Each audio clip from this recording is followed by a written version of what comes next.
వెంకటగిరి అనే గ్రామంలో రాజు, రాంబాయి అనే భార్యాభర్తలు జీవిస్తూ ఉన్నారు. రాజు ఒక చిన్న కిరాణం కొట్టులో పనిచేస్తూ తన జీవనాన్ని సాగిస్తూ ఉన్నాడు. తన భార్య రాంబాయికి మ్యాగీ సమోసాలు, చికెన్ సమోసాలు ఇలా కొత్త కొత్త వంటలు చేయడం చాలా ఇష్టం. వారు చాలా బీదవారు.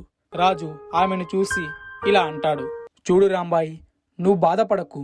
ఆ సురేష్ అన్న మాటలన్నీ నేను విన్నాను. మన కాళ్ళ మీద మనం నిలబడాలి అనే నీ ఆలోచన చాలా మంచిది. మనం కూడా ఏదో ఒక కొత్త వ్యాపారం చేస్తున్నాము అంతే, కానీ వాడిలా చికెన్ తందూరి కాదు, మటన్ చుక్క అని అంటాడు. రాంబాయి ఇలా అంటుంది, అయ్యో నాకు ఏ బాధ లేదండి. అతను అన్న మాటలు నేను అసలు పట్టించుకోలేదు. అయినా అతను నన్ను ఏమీ అనలేదండి. మీరు అస్సలు బాధపడకండి అని చెప్తుంది. అప్పుడు రాజు ఇలా అంటాడు, ఏ పిచ్చమ్మాయి, నీ గురించి నాకు తెలీదా?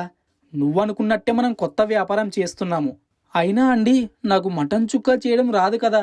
రాజు, అదంతా నేను చూసుకుంటా, సరేనా?